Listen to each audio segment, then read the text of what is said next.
Hello students, this is your math teacher Pooja Garg. Welcome you all in my online classes for class 10th mathematics. Do like, share and subscribe my YouTube channel Power of Mathematics by Pooja Garg. And in today's video lecture we are going to do recapitulation of chapter number 10, circles.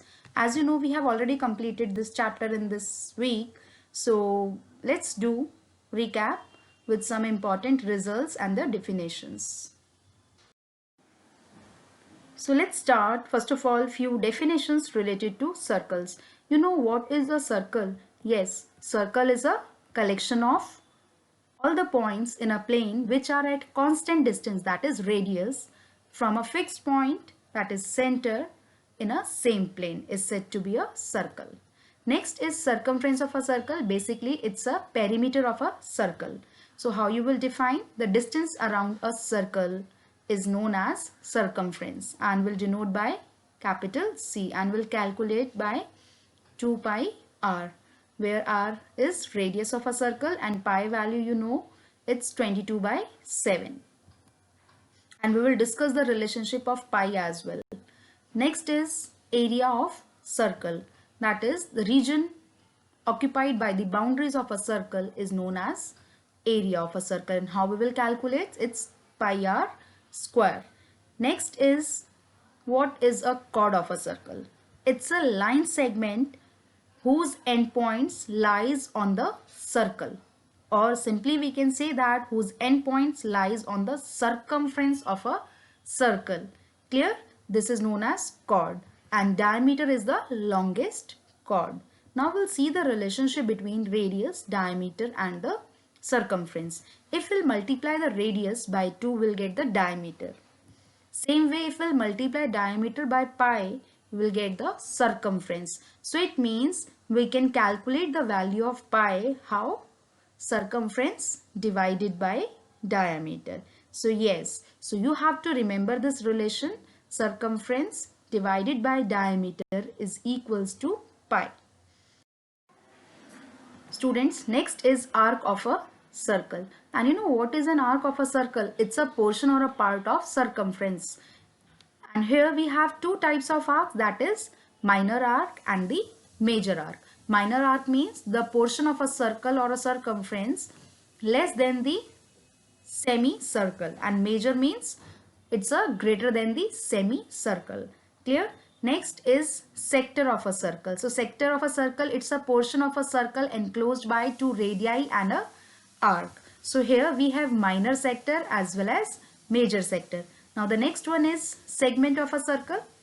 It's a portion of a circle or the region bounded by the chord and the corresponding arc. Again, it's a minor segment and the major segment. So I hope you will remember all these terms which will help you in the questions. Now students, we will discuss few important results based on circles related to chord, which you did in class 9th as well. The first result based on angle subtended by the chord at the point. So here equal chords of a circle subtend equal angle at the center, and the converse of this theorem is also true. So here you can observe if the length of these chords are equal, then they makes equal angle at the center. Second is based on perpendicular from the center to a chord, and we know that the perpendicular from the center of a circle to a chord bisects the chord, and the converse of this theorem is again true. Next is there is one and only one circle passing through three known collinear points. So remember all these results. Now few more results we'll discuss. So next one is equal chords and their distances from the center. So here according to this, equal chords of a circle are equidistant from the center, and the converse of this theorem is also true. So here in this figure you can observe if CD is equals to AB, then ON is equals to OM. The same manner, if ON is equals to OM, implies AB is equals to CD. So I hope this is clear. Next is angle subtended by an arc of a circle. So according to this, the angle subtended by an arc at the center is double the angle subtended by at any point on the remaining part of the circle. Second is angle in the same segment of a circle are always equal. third point in this, angle in a semicircle is right angle. Now the next one is based on cyclic quadrilateral. So as you know, cyclic quadrilateral means a quadrilateral whose vertices touches the circle. So here, based on this, there is a theorem that is the sum of either pair of opposite angles of a cyclic quadrilateral is 180, and the converse of this theorem is also true. So I hope these results are clear to you, and please remember this. In this chapter, students, as you know, we will study about tangents to a circle. So you know very well what is a tangent. It's a line that touches a circle at only one point. So in this figure, which of the lines are tangent to a circle? So yes, these yellow lines are said to be tangents to a circle. And you know that the common point of the tangent and the circle is called point of contact. I hope this is clear to you. Now we will discuss some important observation based on these results, that there is only one tangent at a point of a circle. Means if there is any point on the circle, then only one tangent is possible to passes from that point. Second is, a circle can have maximum two parallel tangents which can be drawn to the opposite sides of a center. Third, no tangent can be drawn to a circle from a point lying inside the circle. Means if any point is inside the circle, then no tangent possible. Clear? Now you can observe these yellow lines. So you know what are these yellow lines? So yes, these are known as secants. Clear? So how we will define secant of a circle? A line which intersects the circle at two distinct points. And you know, student, what is the major difference between secant and chord? So secant is a line, but chord is a line segment. So this is a major difference between these two. I hope this is clear to you. Now we will discuss important theorems related to tangents to a circle. So as you know, there are only two theorems in this chapter. So the very first one is tangent radius theorem, which says tangent at any point of a circle is perpendicular to the radius to the point of contact, or in short we can say that radius and tangent are perpendicular to each other at point of contact. Clear? Now there is one more observation in this. If the point is lying outside the circle, then you know there are two tangents which are possible from that point. Means exactly two tangents can be drawn from a point lying outside the circle. Based on this, we have second theorem, you know very well.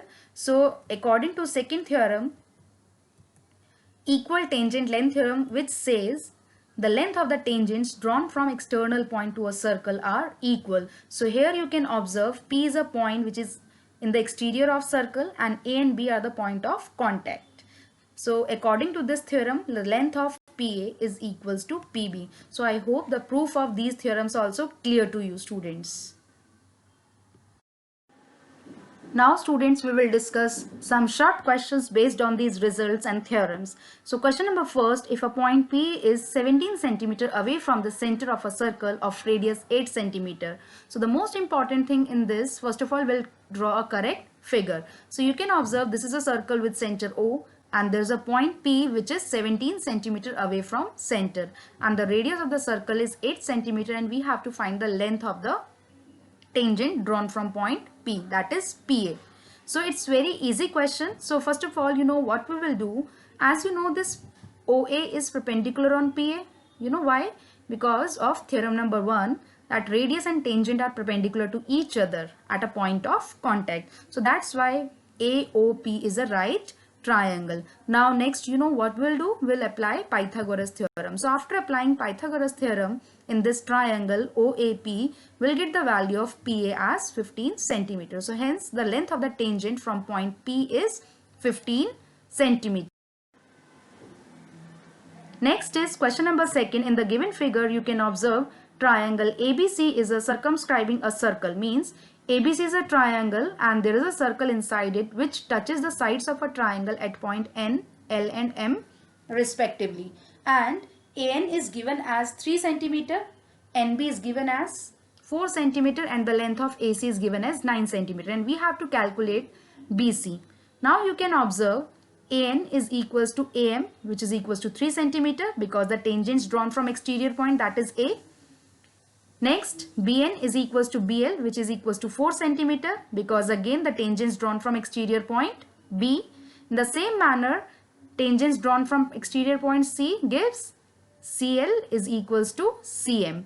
Now we can write CM as AC minus AM, and the value of AC and AM we have from equation number first, and the given thing, that is AC is 9. So 9 minus 3 gives 6. So it means BC is equals to what? BL plus CL. So BL value is 4 centimeter and the value of CL is 6 centimeter. Means 6 plus 4 gives 10. So it means the length of this side BC as 10 centimeter. I hope this is clear to you. Now the question number 3rd, in this figure, O is a center of a circle, PQ is a chord of a circle, and PR is a tangent at point P as a point of contact, and which makes angle 50 degree. It means angle RPQ is 50 degree, and we have to find the value of angle POQ. So first of all, what we will do here, as you know that OP is perpendicular on PR because of radius tangent theorem. Clear? So it means angle OPR is what? 90 degree. And if I want to find this angle, that is OPQ, it means 90 minus 50, which gives 40 degrees. So this is equation number 1. Now in this triangle you can observe POQ. OP is equals to OQ because of radii of a same circle. So it means their opposite angles are also equal. So it means if this angle is 40, so angle PQO is also 40. Both are 40. Now in this triangle we are going to apply here angle sum property of triangle, and we know that the sum of all 3 angles is 180 degree. So after calculating we'll get the measurement of angle POQ as 100 degree. I hope this is clear to you. Now question number 4, PQ is a tangent drawn from point P to a circle with center O, and QOR is a diameter of a circle such that angle POR is 120 degree, and you have to calculate angle OPQ. So here you can observe this figure.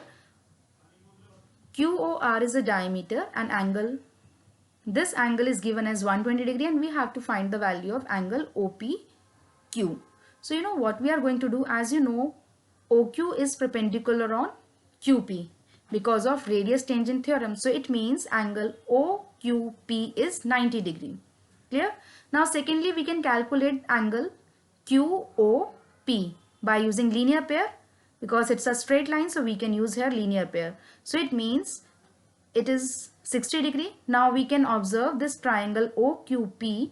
We can apply here angle sum property. After putting the values, we'll get angle OPQ as 30 degree. So I hope this is clear. Now question number 5, in the given figure, PA and PB are 2 tangents of a circle drawn from exterior point P, and CD is another tangent touches the circle at point Q, and the length of PA is given as 15 centimeter. We have to calculate the perimeter of this triangle PCD. So here it's very easy. So first of all, as you know, PA and PB are 2 tangents drawn from exterior point, means their length are same, that is 15 centimeter. Now perimeter of a triangle is equals to sum of all 3 sides. Now PC as it is, can we write this CD as CQ plus QD? So yes, we can write, and again DP as it is. Now next PC as it is, in place of CQ can I write CA, because both are equal. Same way QD and DB are equal, tangents from an exterior points, that is C and D respectively, right? So what we have done, we have just replaced CQ by CA and QD by DP. Now you can observe these first two, PC plus CA gives PA. Same way DB plus DP is equals to PB. Now PA is 15, PB is also 15. It means the perimeter of this triangle is 30 centimeter. I hope this is clear. Now students, some home assignment questions in front of you. So please pause the video and write down all the questions, try to solve. If you have any queries, any doubts, you can ask me in the comment section, or better, you ask your doubts in the WebEx section.